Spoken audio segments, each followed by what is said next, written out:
புதுசாக வர அந்த தற்கூறியல், ஆச்சரியக்குறியல், ஆர்வ கோளாறு இவங்களுக்கு என்ன சொல்ல வேண்டியது இருக்குன்னா, அவங்க ஒரு சினிமா மாயையில் செல்ஃபோன் இந்த டிஜிட்டல் வேர்ல்டில் வளர்ந்தவங்க, இல்லைன்னா எப்படியோ பழைய ஆட்களாக இருந்தாலும் அவங்களுக்கு ஒரு நினைப்பு சினிமா மாயை தான். மற்றபடி களத்தில் அவங்க நான் மெனக்கட்டு மல்லு கட்டி போராடி நாங்கள் அது செய்வோம், இலவச மருத்துவம் அது இதுனாலும் திரும்ப அவங்க அது வரல இது வரல அவங்க ஆளுங்க இப்படி கேட்குறப்ப இவ்வளோ நேரம் காது கொடுத்து நாங்கள் பேசுகிறோம்ல, எங்கள் நேரத்தை விட்டு ஒதுக்கி வந்து வேலை வெட்டியை விட்டு உங்களோட குரல் நாங்கள் கேட்போம், மற்ற கட்சிகள் கேட்க மாட்டாங்க அப்படின்னு சொல்லி. ஆமாம், திமுக காரன் ஒரு பனிமுறை திறக்கிறானால அவன் கொடியை 10 ஊருக்கு நட்டிடுவான் தேர்தல் நேரத்தில். நாங்கள் போய் நின்றோம்னா 50 கோடி இல்லை 5 கோடி. காலையில் தானே 9 மணிக்கு தானே போட்டோம், இல்லை சாயங்காலம் 6 மணிக்கு தானே, ஏன் காலையிலே போட்டுங்கன்னு வந்து ராத்திரி துணி விட்டு போன வரலாறுல இல்லைங்க. இப்போ உயிரிழப்பு நான் வந்து முந்தானத்து பரப்புரைக்கு போகிறப்ப விஜய் வந்து போயின பிறகு அவர் போகிறப்ப மூலக்கடையில் 200-300 செருப்பு கடந்துச்சுங்க. சட்டுன்னு பார்த்தவங்க எனக்கு ஐயோ கரூர் ஞாபகம் தான். ஐயோ எத்தனை உயிர் போயிருக்குமோ அப்படின்ற பயம் வருதுல்ல. இன்னும் எத்தனை முறை அவர் வருவார்? ஒரு பொம்பளை நீ என்னாடி என் கூட இருந்து என் புள்ள பத்தவ நீ வந்து என் மேலே வக்கீல் நோட்டீஸ் எடுத்தா நான் பாரு, நீ நடிகர் பேர் சொல்ல மாட்டேன், அது கூடவே வரம்பார், ஒரே யூனிஃபார்மோட வரம்பார்னு வந்து எவ்வளோ. அதே இது கரூரில் வந்து பேட்டி கொடுத்த தைரியம் இல்லை கோலை. இங்கே பொண்டாட்டி தான் கூட இருந்த பொண்டாட்டி டைவர்ஸ் வாங்கி நீ சேர்ந்து வாழணும், அந்த தனி மனித வாழ்க்கை அதெல்லாம் இங்கே போகணும் விருப்பம். அப்போ திருசாவை கூட்டிகிட்டு வருவேன். எவ்வளோ கேவலமான எச்சத்தனமான குணம். உனக்கு சுய புத்தியே இல்லையா? அவங்க பெரிய அறிவராமசாமி சொல்லி தரீங்களா? எடப்பாடி டுபாகூர்னு தெரியும் சித்தப்பு, அது வாஷிங் மிஷின் தரேன், ஃப்ரிட்ஜ் தரேன், ஜெயலலிதா இலவசங்கள் அதிகம் கருணாநிதி தொடங்கி அதுக்கு ஈக்குவலா இவரும் வந்து கூப்பன் தரேன் 8000 ரூபாய்க்கு. அதுதான் சொல்றேன். அப்போ உங்க திராவிட புண்ணாக்கி தான்.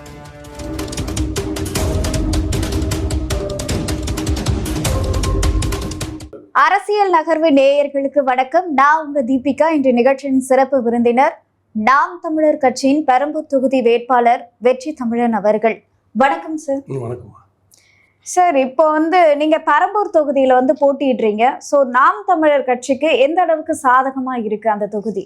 சாதகமா இருக்கு. ஏற்கனவே நம்ம வந்து களம் கண்ட தொகுதி. நான் 2016 இப்போ 26 வரைக்கும் சட்டமன்ற தேர்தலில் நாங்கள் ஒரு தேர்தலுக்கும் 4 மடங்கு ஓட்டு அதிகமாக வாங்கிட்டே தான் வந்துகிட்டு இருக்கிறோம். 25,000 வரைக்கும் வந்து நிற்கிறோம்.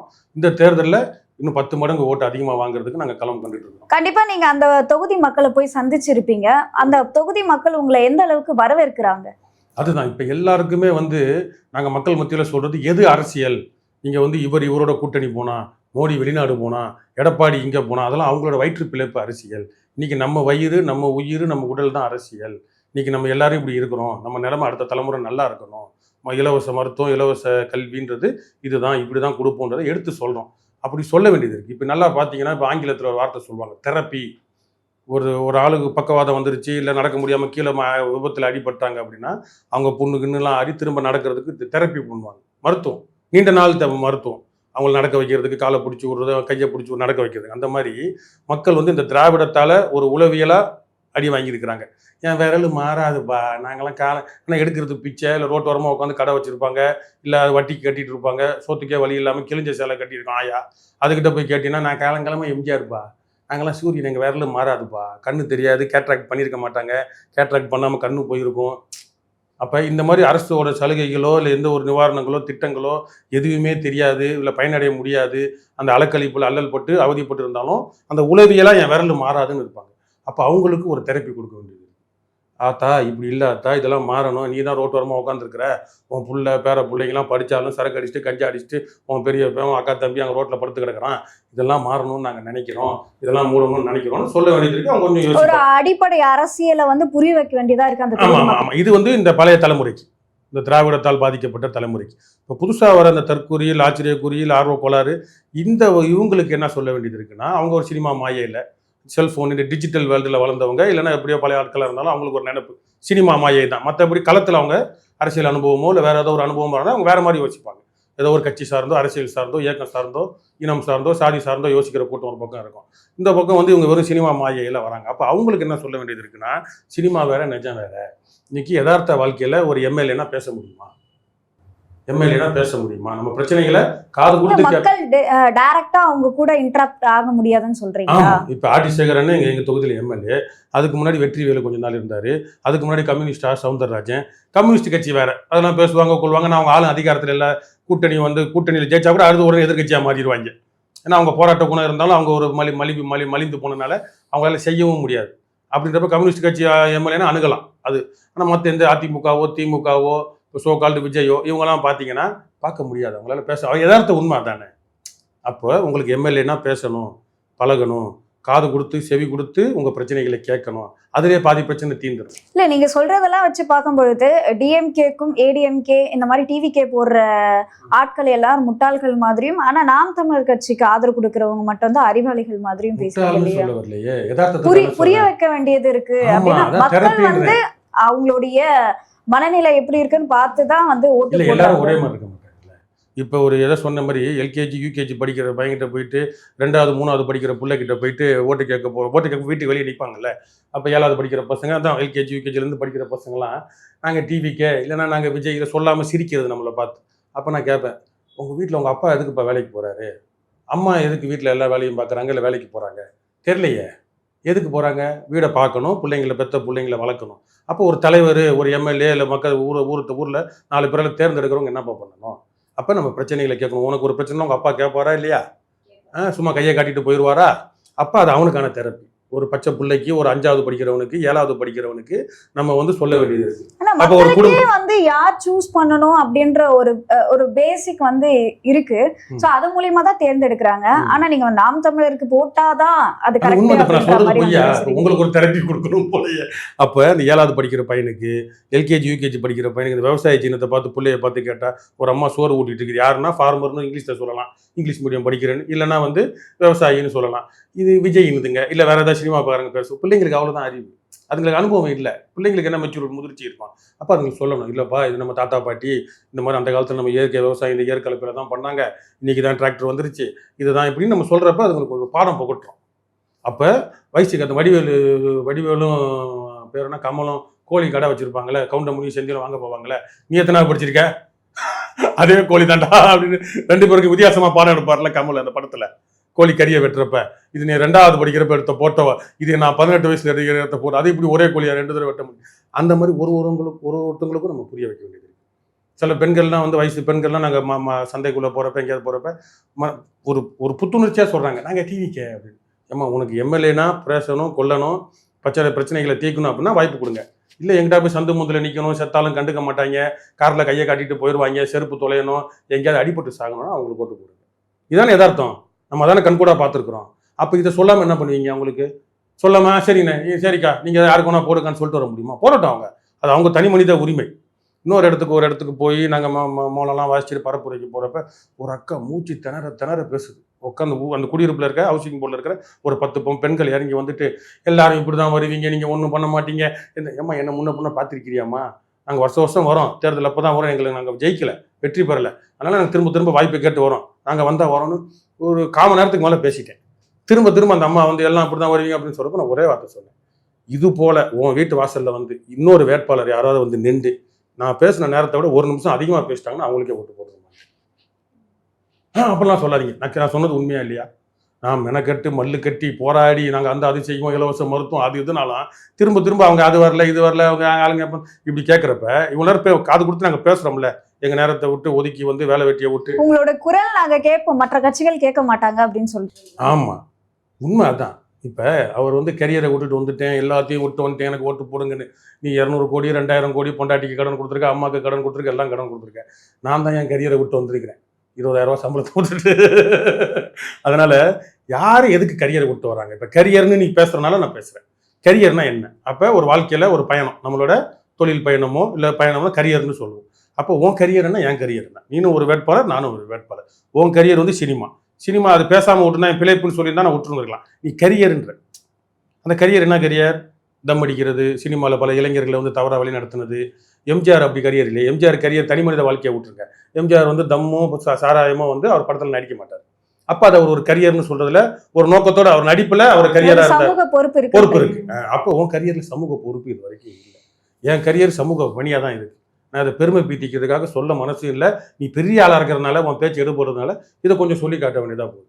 சரியா? இது வரைக்கும் என்னோட கரியர் வந்து நான் 2009 என்னோட மாஸ்டர் ஆஃப் சோஷியல் ஒர்க் முதுகலை சமூக பணி முடிச்சதுலேருந்து குழந்தைங்களுக்கு, முதியோர்களுக்கு பல தொண்டு நிறுவனங்களில் தான் பணியாற்றிட்டு வரேன். கடைசி அவல நிலையில் மார்ச்சரியில் பிண வரையில் பார்த்துருக்குறேன். தெருக்களில் ஓரம் கட்டி கிழவிங்க, வயசானவங்க, முதியோர்கள் ரோட்டில் கிடக்கிறவங்க தூக்கிட்டு போகிறப்ப அவங்களோட அழுகுறல், அப்போ இருக்கிற அந்த ஜாதிய கொடுமைகள், பாகுபாடுகள், அந்த பொருளாதார நெருக்கடிகள், சோத்துக்கு வழி இல்லாமல் வறுமை கோடு, துணி கிழிஞ்சி, குழந்தைகள், அனாதைகள், இதெல்லாம் நான் கண்ணால் பார்த்துருக்கேன். அந்த வலியும் வேதனையும் தீர்க்கணும்.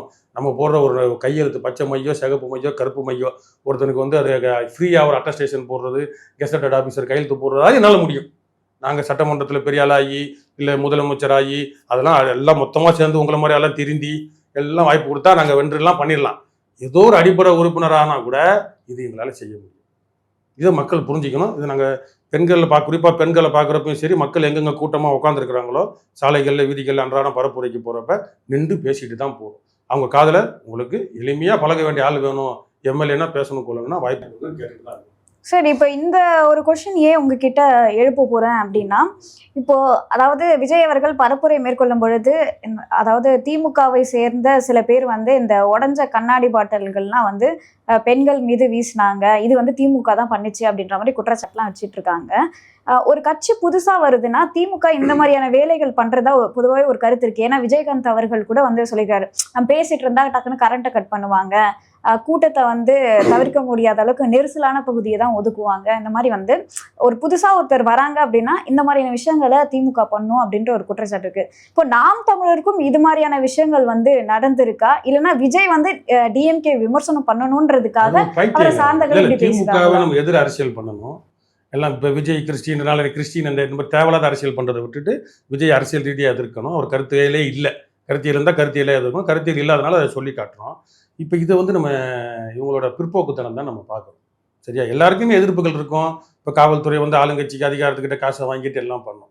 இப்போ இவங்க எப்படி அவங்க இயக்கம்னு சொல்லக்கூட கட்சி இல்லை ரசிகர்களை வந்து எப்படி பக்குவப்படுத்துறாங்கல்ல தான் அமைஞ்சிருக்கு. இப்போ அது ஆதவர்ஜனா போன இடத்துல இந்த கூட்டம் நாம் தமிழர் கட்சிக்கும் ஆரம்ப காலகட்டத்தில் இந்த மாதிரியான விஷயங்கள் எப்பயுமே இருக்கு. இப்போ ஒன்றும் இல்லை, இப்போ நாங்கள் ஒரு கூட்டம் திருமண கூட்டம் அனுமதி வாங்குறோம்னு வச்சுக்கோங்களேன். இப்போ திமுககாரன் ஒரு பனிமுறை திறக்கிறாங்கனால அவன் கொடியை 10 ஊருக்கு நட்டிடுவான் தேர்தல் நேரத்தில். நாங்கள் போய் நின்றோம்னா 50 கோடி இல்லை 5 கோடி. காலையில் தானே 9 மணிக்கு தானே கூட்டம், இல்லை சாயங்காலம் 6 மணிக்கு தானே, ஏன் காலையில் போடுறதுன்னு வந்து ராத்திரி பிடிங்கி விட்டு போன வரலாறுலாம் இருக்குது தேர்தலில். எல்லாம் இன்றைக்கி நடக்கிற தேர்தலையும். ஆனால் பேரணிக்கு குழந்தைகள் தேர்தலுக்கு வந்து குழந்தைகளை பயன்படுத்தக்கூடாது, அந்த விதிமுறைலாம் இருக்கும். ஒரு பேரணினா இத்தனை பேர் தான் போகணும். நீங்கள் எழுதி வச்சுக்கோங்க. இன்னும் கடைசி 10 நாள் 5 நாளில் பாருங்கள் 1000 பேரை கூப்பிட்டு போவாங்க. அப்போ தேர்தல் அதிகாரி ஒன்றும் பண்ண மாட்டான். அப்போ அவங்களுக்கு யாருக்கு கொடுக்கணுமோ கொடுத்துருவோம். இந்த இதெல்லாம் நடக்கும். இந்த வைலேஷன் அதிமுக, திமுக டம்மி கேண்டிடேட்ஸ் போடுறது. இப்போ பெரம்பூர் தொகுதியில் எத்தனை வேட்பாளர் அதிகமாக நிற்கலாம், கட்சி சார்பாக நிற்கிறவங்க நிற்கலாம். மாற்று வேட்பாளர் அவங்களாம் ஆட்டோமேட்டிக்காவோ இல்லை அவங்க பின் வாங்கிடுவாங்க. அப்போ ஒரு கட்சிக்கு ஒரு வேட்பாளர்னு பார்த்தா 10 கட்சின்னு வச்சுப்போம், இல்லை 15 கட்சின்னு வச்சுப்போம், இண்டிபெண்டோட சேர்த்து. நான் 2016 நிற்கிறப்ப 3 பெட்டி 60 வேட்பாளர், 62 வேட்பாளர். அப்போ எத்தனை டம்மி கேண்டிடேட்டு, இந்த பூத் ஆக்கிரமிப்பு, இந்த மாதிரி அரசியல்லாம் இது திமுக அதிமுக இந்த புறையோடி போன திருட்டு வாழ்க்கை எல்லாம் பண்ணுவாங்க. இவங்க வந்து இவன் கட்சிக்காரனே குடிச்சிட்டு மாறி அடிச்சுக்கிட்டு அதை வந்து கட்சி ரசிகர் ஒரு பொம்பளை மேலே விழுந்தானே உடனே இவர் எல்லாம் திமுக. நீ வந்து பெரம்பூரில் வந்துட்டு அவர் போக இன்ச்சு நகர முடியல, ஒரு அணுவா நகண்டு நீ ரசிகர்கிட்ட சொல்லணும், பேசணும், கடுமையாக மாற்றணும், குழந்தைங்களை திருத்தணும். பள்ளிக்கூட யூனிஃபார்ம் போட்டுக்கிட்டு விசில் ஊதிக்கிட்டு இருக்குதுங்க பிள்ளைங்க. அங்கே அவர் வரப்போ இந்த வெளியூர்லேருந்து வந்து இங்கே இறக்கி விட்டு பிச்சை எடுக்கிறாங்களா, நிறைய பேர் பார்த்துருப்பீங்க சிக்னலில். பொம்பளைங்க அது ஆந்திராவோ இல்லை வெளி மாநிலத்திலேருந்து வந்து இறக்கி விட்டுறாங்களே, அவங்க வந்து நின்றுக்கிட்டு இந்த மாதிரி தாவேக்கா துண்டை போட்டுக்கிட்டு விசில தோளில் போட்டுக்கிட்டு வித்துட்டு இருக்குதுங்க. இந்த இந்தியா சுதந்திர தினத்துக்கும் குடியரசு தினத்துக்கும் கொடி வாங்கி தருமா ட்ரெயினில் பிச்சைக்காரங்க. ஆனா எல்லா கட்சிகளுடைய கொடியும் இந்த மாதிரியான ஆட்கள் வந்து விற்கிறது சகஜமான ஒரு விஷயம் தானே. அது மூலமா நிறைய பேர் வந்து வருமானத்தை ஈட்டுறாங்க. ஐபிஎலுக்கும் இந்த மாதிரி ரசிக மனப்பான்மை உள்ளவங்களுக்கு தான் இருக்கு.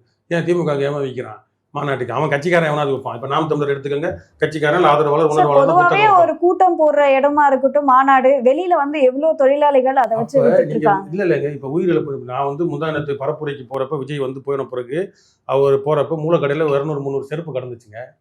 சட்டுன்னு பார்த்தவங்க எனக்கு ஐயோ கரூர் ஞாபகம் தான். ஐயோயோ எத்தனை உயிர் போயிருக்குமோ அப்படின்ற பயம் வருதுல்ல. இன்னும் எத்தனை முறை அவர் வருவார்? நம்ம வேற தொகுதிக்கு தமிழ்நாடு முழுக்க போனாலும் திரும்ப அவர் நிற்கிறேன்ற பேர்ல பெரம்பூர் தொகுதிக்கு எத்தனை முறை வருவார்? அப்ப எத்தனை உயிரிழப்புகள் ஏற்படலாம்? அவர் வெளியே வந்தாலுமே கூட்டம் கூடுது, எத்தனை பேர் சாக போறாங்க அப்படின்னு கேள்வி எழுப்புறீங்க. அதுவே அவர் வராம இருந்தாலும் வீட்டுக்குள்ளேயே உட்கார்ந்து அரசியல் பண்ணா எப்படி ஜெயிக்க முடியும்? அரசியலா பண்றீங்க. எழுப்புறீங்க. நீங்க கடின இதுதான் சொல்ல கண்டன அறிக்கை விடுறதுல என்ன இருக்கு, பேசுறதுல என்ன இருக்கு, கட்சிக்காரன 4 பேர் இந்த மாதிரி கத்துறவன கூப்பாட போறவன நீக்கிறதுல என்ன இருக்கு? கத்த விட்டு ரசிக்கிறீங்களேங்க, கத்த விட்டு ரசிக்கிறீங்களே. உங்களுக்கு பொண்டாட்டியா இருக்கிறவங்க ஒரு பொம்பளை பேசுறதுன்னா, உங்களுக்கு பொண்டாட்டியா இருக்கலாம், நாங்க என்ன வேணா பண்ணுவோம், நாங்க அது பண்ணுவோம் இது பண்ணுவோம்னு ஒரு கொச்சையா அநாகரிகமா பேசுறாங்க. அது யாரோ 2 பேர் 3 பேர் பேசுறாங்கன்னு இல்ல யாரோ 2 பேர் 3 பேர் பேசுறாங்க. அதுக்கு நீங்க கண்டன அறிக்கை விட்டுருக்கீங்களா? பெண்கள் இப்படி பேசக்கூடாதுன்னு சொல்லியிருக்கிறீங்களா? அப்ப ரசிக்கிறீங்க நீங்க. உன் பொண்டாட்டி உன்னோட 20 வருஷமா இருந்த இதுல காமாட்சி நாயுடு ஐயாவை நான் பெருமையா பாராட்டுவேன். அவர் த்ரிஷா கட்சினாரு, நான் நம்பல. இப்போ அது த்ரிஷான்னு வந்து கூட்டு வந்தார். எதுக்கு கூட்டு வந்தார் த்ரிஷாவை? அவரோட பர்சனல் லைஃபை விட்டுறணும். த்ரிஷாவை கூட்டு வராத வரைக்கும் அதை நம்ம பேசவே வேணாம். அவங்க மனைவி விவாகரத்து கொடுத்தது, அவங்க என்னென்ன அதில் போட்டிருக்காங்க, இவர் என்ன தனிப்பட்ட வாழ்க்கைன்னு விட்டுறலாம். ஒரு பொம்பளை நீ நீ என்னடி என் கூட இருந்து என் புள்ள பத்தவ, நீ வந்து என் மேலே வக்கீல் நோட்டீஸ் அனுப்பியா? நான் பாரு, நீ நடிகை பேரையா சொல்ல மாட்டேன், அது கூடவே வரம்பாரு, ஒரே யூனிஃபார்மோட வரம்பாருன்னு வந்து எவ்வளோ. அதே இது கரூரில் வந்து பேட்டி கொடுக்க தைரியம் இல்லை கோலை. இங்கே பொண்டாட்டி தான் கூட இருந்த பொண்டாட்டி டைவர்ஸ் வாங்கி நீ சேர்ந்து வாழணும், அந்த தனி மனித வாழ்க்கை அதெல்லாம் இங்கே விருப்பம். அப்போ த்ரிஷாவை கூட்டிட்டு வருவேன். எவ்வளோ கேவலமான எச்சத்தனமான குணம். அவரோட உளவியலை காட்டுதா இல்லையா? யார வேணாலும் கூட்டிட்டு வந்தா உங்களுக்கு என்ன பிரச்சனை? அது அவருடைய தனிப்பட்ட வந்து வாழ்க்கை.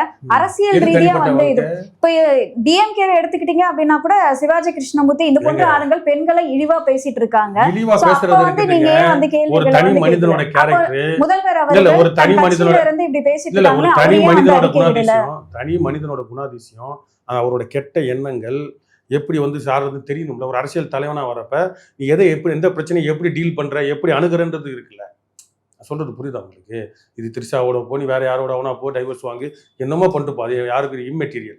அப்ப அந்த பிரச்சனை உன்னோட இருந்த பொம்பளைக்கு பதில் கொடுக்குறேன்ற பேர்ல நீ தனியா கூட ஏதாவது அவங்க தனி போன்ல ஏதாவது பேசியிருக்கலாம், ஏதாவது பண்ணலாம். நீ ஒரு ஊடகத்துல நம்மளுக்கு இப்படி ஆகுமேன்னு தெரிஞ்சு கூட்டு வர அப்படின்னா அந்த எண்ணங்களை பத்தி தான் நான் பேச வரேன். அந்த தைரியம் எண்ணம் வந்து நீ வந்து ஒரு கரூரில் வந்து ஒரு ஊடகத்தை சந்திக்க துப்பு இல்லை. ஊடகத்தை சந்தி தைரியமாக பேசணும். ஐயா தெரியாமல் நடந்து போயிடுச்சு, நாங்கள் இதை எதிர்பார்க்கல, நாங்கள் வருத்தம் தெரிவிக்கிறேன்னு சொல்ல துப்பு இல்லாதவன் அங்கே வந்து அது பேசினா எவ்வளோ திமுரு. இது அவரோட கேரக்டர். அந்த ஒரு குணாதிசயத்தை மட்டும் எடுத்து வைக்கிறேன், அவ்வளோதான். மற்றபடி அது த்ரிஷாவை கூட்டிகிட்டு வரலன்னா எதுவும் நம்மளுக்கு பேச்சு இல்லை. இதை வந்து ஏன் பேசுகிறோம்னா அந்த அவரோட கேரக்டரை புரிஞ்சிக்கிறதுக்காக. இப்போ திமுக திட்டங்களை பார்த்து எதிர்கட்சிகள் வந்து எரிச்சலாக்குறாங்க. ஏன்னா தமிழ்நாடு வந்து டாப்ல இருக்கு அப்படின்னு சொல்லி ஸ்டாலின் அவர்கள் சொல்லியிருக்காரு. இதை பத்தி நீங்க என்ன நினைக்கிறீங்க? டாப் சிக்ஸர்ன்ற மாதிரி அது திட்டங்கள்னா இவங்க வந்து இப்போ 2000 ரூபா இப்போ எடப்பாடி சொன்னதுக்கு அப்புறம் உனக்கு புத்தி மாறுது? உனக்கு சுய புத்தியே இல்லையா? அவங்க பெரியார் ஈவ ராமசாமி சொல்லி தரலையா? எடப்பாடி டுபாகூர்னு தெரியும், சித்தப்பு அது வாஷிங் மிஷின் தரேன், ஃப்ரிட்ஜ் தரேன், ஜெயலலிதா இலவசங்கள் அதிகம் கருணாநிதி தொடங்கி அதுக்கு ஈக்குவலா இவரும் வந்து கூப்பன் தரேன் 8000 ரூபாய்க்கு. அதுதான் சொல்றேன். அப்போ உங்க திராவிட புண்ணாக்கி தான் எடப்பாடி. அடுத்த எடப்பாடி நான் 3000 தரேன்னா நான் 3500 தரேன்னு ஆரம்பிப்பேன். நீ என்னத்துக்கு கணக்கு? அது காசு என்னத்துக்கு பயன்படும்? இன்னைக்கு உங்களுக்கே சொல்றேனே, நீங்க 1000 ரூபா 2000 ரூபா இல்லை 3000 ரூபாய் மாசம் கொடுக்குறாங்க மகளிருக்கு அப்படின்னா நீங்க கும்மிடிப்பூண்டிலேருந்து இங்கே வந்து போறதுக்கும் இல்லை அன்றாட உங்க செலவு தனி பெண்மணியா இன்னும் கல்யாணம் ஆகலை எதுவும் ஆகலை உங்க குடும்பத்துக்கு அது பயன்படுமா? ஏதோ ஒரு கூட்டு பொருளுக்கு அது பயன்படுமா? அது திடீர்னு அவசரம் கீழே வந்துட்டோம், அடிபட்டுட்டோம், மருத்துவமனைக்கு போனோம்னா எவ்வளோ ஆகும்? இன்றைக்கி இருக்க போக்குவரத்து நெரிசலில் நம்ம பயணங்கள் எப்படி இருக்குது? அப்போ நம்ம இன்றைக்கி ஒரு காற்று பட்டு சளி தும்மல் வந்தாலே நம்மளுக்கு 5000 10,000 எக்ஸ்ரே ஸ்கேனுன்னு வாங்குறானுங்க. அப்போ இதெல்லாம் யோசிக்கணுமா இல்லையா? அப்போ காசு 1000 ரூபா ஓட்டு சோறு பிரியாணி. இந்த ஒரு அம்மா டிஎம்கே மாநாட்டுக்கு போயிட்டு வந்துட்டு மட்டன் பிரியாணி கொடுத்தாங்க, ஹாட் பாக்ஸ் கொடுத்தாங்க, எல்லாம் கொடுத்தாங்க. உன் மூஞ்ச பார்த்தாலே தெரியுதுமா நீ சுகர் பேஷண்ட்டுன்னு? உன் மூஞ்ச பார்த்தாலே தெரியுது. வேணா நம்ம எல்லாரையும் அப்படி ஆக்கிட்டான். ஒரு தாய்மார்கள் ஒரு 2 குழந்தை பார்த்துக்கிட்டாலே உடல் பருமன் வீங்கிறதும் இல்லை அவங்களால நடக்க முடியாமல் போகிறதும் இல்லை மூஞ்சி முகரெல்லாம் வீங்கிற மாதிரி இருக்கும். குடிகாரனுக்கு அப்படி இருக்கும். கிட்னி ஃபெயிலியர் ஆகிறவங்களுக்கும் வந்து அகத்தின் அழகு முகத்தில் தெரியுன்ற மாதிரி வித்தியாசமாக இருக்கும் முகம். அப்போது அவனுக்கும் உனக்கும் அப்படி இருக்கு. எல்லாருமே நம்ம நோயாளியாக மாற்றி வச்சுட்டான். இவன் கொடுக்குற 1000 ரூபா பத்துமா? நம்ம கல்வி என்ன பண்ணுவோம்? இவங்க ஸ்டாலின் ஐயா அவங்க வீட்டில் இருக்க குடும்பத்தார் நடத்துகிற பள்ளிக்கூடத்தில் நம்ம பிள்ளைங்களை சேர்க்கணும்னு வச்சுப்போம். இவங்க கொடுக்குற 1000 ரூபா வச்சு அந்த ஸ்கூலில் ஃபீஸ் கட்ட முடியாது. அப்போ கல்வி நீனும் கொடுக்கல, அரசாங்கமும் கொடுக்கல, அவ்வளோவா இலவச கல்வியை தரமாக கொடுக்கல. அப்போ நீ வந்து நீ இப்போ தனியார் பள்ளிக்கூடம் வச்சிருக்க, நீ கொடுக்குற 1000 ரூபாவில் நீ நடத்துகிற பள்ளிக்கூடத்தில் படிக்க முடியுமா? இதை யோசிக்கணும். அதனால் வந்து நல்ல திட்டங்கள் அந்த 1000 ரூபா வாங்குறதுக்கு எத்தனை தடவை அலையணும் தெரியுமா? முதியோர் பென்ஷன்னா உடனே கொடுத்துருவாங்களா? பையன் இருந்தால் தரமாட்டோம். ஏன் தரமாட்டேன்? பையன் ஒழுங்காக பார்க்குறான்னு உனக்கு தெரியுமா? கொடுக்குற 1200 ரூபாவா? அவ்வளோதான். அது இப்போ வந்து 2000 ரூபாய் கொடுக்குறேன்னு சொல்லி அதுதான் இது அறிவிச்சிருக்கிறாங்க 2000 ரூபா. ஆந்திராவில் உன் சொந்தக்காரங்க ஆந்திராவில் என்ன கொடுக்குறாங்க? 6000 ரூபாய்க்கு மேலே கொடுக்குறாங்கல்ல. அப்போ அதையாவது அதிகமாக கொடு, முதியோர்களுக்கு மாற்றுத்திறனாளிகளுக்கு அதிகமாக கொடு. அது வந்து எதுவுமே பண்ணுறதில்ல. இவங்க சும்மா அந்த காசுனா காசு பத்தாதுங்க. இன்னைக்கு எல்லாருமே ஆண்ட்ராய்டு ஃபோன் இல்லைன்னா வாழ முடியாது. ஓடிபி, கேஸ் சிலிண்டரு, போக்குவரத்து, டிக்கெட் எல்லாமே ஆண்ட்ராய்டு ஃபோன். ஆண்ட்ராய்டு ஃபோனுக்கே பத்துமா? கரண்ட் பில்லை எவ்வளோ ஏற்றுனீங்க? வீட்டு வரியை எவ்வளோ ஏற்றுனீங்க? இந்த 1000 ரூபா வச்சு அதெல்லாம் கட்ட முடியுமா? அதனால் மக்கள் யோசிக்கிறாங்க, கலப்புறாங்க. இந்த சொன்ன மாதிரி ஜாதிய மத போதைகள், இந்த திராவிட மடமைகளை வச்சுட்டு இவங்க ஆட்டம் கொடுக்குறாங்க. அண்ணாமலை அவர்கள் வந்து சொல்லியிருக்காரு, வரலாற்று தோல்வி அடையும் டிஎம்கே அப்படின்னு வந்து சொல்லியிருக்காரு. இதை பத்தி நீங்க என்ன நினைக்கிறீங்க? டிஎம்கே தோக்குறது, அது எதிர்பார்க்கறது, மக்கள் வந்து வெறுப்பு அரசியல் இவங்க காலங்காலமாக பண்ணுறாங்க. இப்போ தோக்குறது ஒன்று. இதை தான் சவுக்கு சங்கர், இந்த ஃபெலிக்ஸ் ஜெரால்டு, இந்த விஜய் தற்கூரி மாதிரி இந்த ஆளுங்கள்லாம் நாங்கள் அறிவாளி போல பேசிக்கிட்டு திமுக எப்படி அது வீழ்ந்தா போதும், எல்லாம் போதும்னு சொல்லிட்டு எல்லாம் சுற்றி வராங்க. அடுத்து என்ன? ஏன் ஒரு வேக்யூம் ஸ்பேஸை கொண்டு வரணுமா? இல்லை அடுத்து ஒரு டிஜிட்டல் குப்பை தொட்டி தற்கூரிகளை கொண்டு வரணுமா? அடுத்து என்னன்றது இருக்குது. எடப்பாடி என்ன, இல்லை சசிகலா என்ன, அவங்க பண்ண அரசியலாம் நமக்கு தெரியாதா? அடுத்து என்ன? அப்போ அந்த இடத்த காலி பண்ணோம்னா அடுத்து யார் நிரப்பணும்? தகுதி வாய்ந்தவர்களை நிரப்பணும். இது வரைக்கும் தகுதி இல்லாதவர்கள் இருந்துட்டாங்க, இல்லை தகுதி இருந்தும் அவங்க சரியாக ஒழுங்கு வர செயல்படலை அப்படின்றது. அதுதான் ஆல்டர்னேட்டிவ். இது ஆல்டர்னேட்டிவ் கிடையாது. இது வந்து காலங்காலமாக நான் சின்ன பிள்ளையா இருக்கிறப்ப நான் 5 வருஷத்துக்கு ஒரு அப்பா திமுக முடிஞ்சிச்சு, ஏடிஎம்கே முடிஞ்சிச்சு, டிஎம்கே நல்லா திருடி கொழுப்படுத்து போய் தின்னுட்டு வாழ்ந்துட்டு இருந்தாங்க. சரியா? இப்போ இன்னொன்று சொல்ல வருது என்னன்னா, இந்த திராவிட திருட்டு அரசியல் என்னன்னு பார்த்தீங்கன்னா, அன்றைக்கி கூட நான் ஒரு இடத்துக்கு போனப்போ, நாங்கள் திருச்சி மாநாட்டுக்கு போனப்போ மணப்பாறையில் ஒரு இடத்துல தங்கியிருந்தோம். அங்கே பெருக்கிற ஒரு பொண்ணு சொன்னாங்க, யாருக்குமா ஓட்டு போடுவீங்க? நாங்களாம் விஜயபாஸ்கர், இங்கே விஜயெல்லாம் செல்லாது அப்படின்னாங்க. ஏன் விஜயபாஸ்கர்னு சொல்கிறீங்க? அவர் பொங்கசீர் கொடுத்தாரு. பொங்கசீர் என்ன கொடுத்தாரு? ஒரு 7 பொருள் கொடுத்தாரு அப்படின்னா. அப்போ விஜயபாஸ்கருக்கு எப்படி அங்கே ஜெயிப்பார்னு உறுதியாக பார்த்தா, அங்கே விசாரிச்சு என்ன சொல்கிறாங்கன்னா, அவர் நடத்துகிற அங்கே கல்லூரிகள், நிறுவனங்கள் எல்லாத்துலேயும் 10,000 ஊழியர்கள் அங்கே இருக்கிறாங்களாம். 10,000 ஊழியர்களோட குடும்பங்கள் இருக்குது. அது போக வந்து அவர் அங்கே நல்லது கெட்டது சாவுக்கெல்லாம் போய் காசு கொடுக்குறாரு. இந்த அவர் நிறுவனங்களுக்கு எங்கேருந்து காசு வந்துச்சு? விஜயபாஸ்கர் ஏர் உழுது எல்லாம் சம்பாதிச்சாரா? KN நேரு அப்படி சம்பாதிச்சாரா? முதல்ல அமைச்சர் ஆகிறப்ப, எம்ஜிஆர் இருக்கிறப்ப எப்படி ஜேபிஆர் திருடி சம்பாதிச்சாரோ, முதலியார் அவர் பேர்னா AC சண்முகம் பணத்தை எப்படி திருடி, எம்ஜிஆர் மொத்தமாக திருடினது இவங்க எப்படி ஷேர் பண்ணிக்கிட்டாங்களோ, இவங்க ஒரு முதலாளி ஆக்கிட்டு நம்மளை வந்து டிபெண்ட் அடிமைகள் ஆக்கிக்கிட்டு காசு இறைச்சி இப்போ இவர் செந்தில் பாலாஜி எந்த கட்சி மாறினாலும் அவருக்கு எப்படி ஓட்டு வருது? அப்போ இந்த ஓட்டு அரசியல், அதாவது காசு கொடுத்து ஓட்டு வாங்க. அந்த காசு எங்கேருந்து வருது? அவங்களுக்கு அவங்க முதலாளியாகவே இருக்கணும், நம்மளை கொத்தடிமையாக வச்சுக்க. இது நவீனம். இது நான் சொல்றது நல்லா யோசிச்சு பண்ணி பாருங்க. இதில் நாங்கள் ஊடுருவி வந்து 30,000 ஓட்டு 50,000 ஓட்டுன்னு நாங்கள் ஜெயிச்சு வரோம்னா மகா பெரிய புரட்சி இது. அதை பண்ணணும்னு நினச்சிட்டு இருக்கிறோம். சார், இப்போ தமிழ்நாடு முழுவதும் நாம் தமிழர் கட்சியோடைய ஆதரவு வந்து எப்படி இருக்கு சார்? இல்லை மக்கள் மத்தியில் நம்ம சென்ற அடைய ஆதரவு இருக்க தான் செய்யுது. இப்போ வாக்கு சதவீதம் ஏறுமா, நாங்கள் வெல்லுமான்றதை வந்து போக போக தான் மக்கள் களத்தில். உங்களுக்கு ஒரு கால்குலேஷன் இருக்கு இல்லையா? இப்போ முன்னாடி நீங்க ஒரு தேர்தலுக்கு மக்கள் களத்துல போய் சந்திச்சிருப்பீங்க, அப்போ ஒரு ஆதரவு கிடைச்சிருக்கும். இப்போ வந்து ஒரு ஆதரவு அதிகமாக தான் இருக்கு. அது நம்ம ஸ்டாட்டிஸ்டிக்கல் வைஸா பார்க்கணும் அப்படின்னா, இப்போ வந்து நாங்கள்லாம் வந்து பெரம்பூர் தொகுதியில் தொடக்கத்தில் நிற்கிறப்ப அது நம்மளுக்கு என்னன்னு தெரியாது. அதுக்கப்புறம் வரப்பெல்லாம் இவ்வளோ ஓட்டு கரெக்டாக நம்ம சரியாக சொல்ல முடியாதுல்ல, இவ்வளோ ஓட்டு வரும்ன்றது சொல்ல முடியாது. அப்போ நாங்கள் என்னோட தொகுதியிலேயே பார்க்குறப்ப நாங்கள் ஒரு தேர்தல் முடிஞ்சோம் அந்த பாகத்தில் எவ்வளோ வாக்கு பதிவாகுதுன்னு பார்க்கோம்ல. 40 ஓட்டாக இருந்தது 150 ஓட்டாக மாறி இருக்கு, இல்லை 80 ஓட்டாக மாறி இருக்கு. அப்படின்றப்ப அது எங்கள் களப்பணியை பொறுத்து தான் அமையும். எல்லா கட்சிக்கும் வந்து காசு கொடுத்து ஓட்டு போட்டாலும், அவங்க கொள்கையை சொல்லி ஓட்டு கேட்டாலும், இப்போ வந்து தற்கொலைனா சொல்லி மாயையாக ஓட்டு வந்தாலும், எங்களுக்கான அந்த ஸ்டாட்டிஸ்டிக்கலாக நாங்கள் சொல்கிறது வந்து தேர்தல் முடிஞ்ச பிறகு தான் தெரியும். ஆனால் அங்கே அந்தந்த பாக வாரியாக நாங்கள் களப்பணி ஆற்றிட்டு இருக்கோம். ஆனா முன்னை காட்டிலும் இப்ப நாம் தமிழருக்கு ஆதரவு இருக்குன்னு சொல்றீங்க. இருக்கு. சார், இப்போ சமீபத்துல ஒரு 2-3 நாளா வந்து ஸ்டாலின் அவர்கள் வந்து மக்களோட மக்களா இருக்காரு, மக்களோட நின்று டீ குடிக்கிறாரு, இந்த மாதிரி எல்லாம் வந்து செய்திகள்லாம் வெளியே வந்துட்டு இதெல்லாம் பார்க்கும் பொழுது உங்களுக்கு உங்களுடைய மனநிலை என்னவா இருக்கு சார்? இல்ல அது மக்கள் கொஞ்சம் புரிஞ்சுக்கிட்டா போதும். அவர் குளத்தூர் தொகுதியை மட்டும் அவர் கட்டாயமா நம்ம நிரந்தர மன்னரா இருக்கணும்னு என்ன பண்ணிருக்கிறாருன்னா, அந்த AC பஸ் ஸ்டாப்பு, பூங்கா, ரெட்டேரியை ஒட்டி நல்லது பண்ணுங்க, வேணான்னு சொல்லலை. அதுவும் கடன் வாங்கி தான் பண்ணுவீங்க, வெளிநாட்டில் கடலில் ஏதாவது பேக்கேஜஸில் பண்ணுவீங்க. அந்த மாதிரி மற்ற தொகுதியை நீங்கள் கவனிச்சிருக்கணும். இங்கேயும் முழுசாக எல்லாம் கிடைக்கல, அடிப்படை வசதிகள்லாம் சரி, அந்த சாக்கடை அதெல்லாம் அப்படி தான் இருக்கும். ஆனால் கொஞ்சம் கலராக காட்டுறதுக்கு இவங்க திராவிட டெவலப்மெண்ட், இன்ஃப்ராஸ்ட்ரக்சர் டெவலப்மெண்ட், வெளிப்புற மருத்துவமனைலாம் பார்க்க வெளிப்புறம் நல்லா இருக்கும்ல, உள்ள சேவைகளும் இருக்கும். அரசு பணியாளர்கள் நல்லா செஞ்சாலும் அது முழுமையாக சென்றடைகிற மாதிரி மக்களுக்கு அவங்க வச்சிருக்க மாட்டாங்க. அது போல தான் இருக்குது. அதனால் வெளியே மாயை வித்தை, அது அவர் என்றைக்குமே ஜெயிக்கணும்னு நினைக்கிறாரு. கடைசி வரைக்கும் மனிதனுக்கு அது ஏற்க தான். ஒரு அதிகாரத்தை ஒரு தடவை அடைஞ்சிட்டானா அந்த அதிகாரம் என்றைக்குமே போயிடக்கூடாது.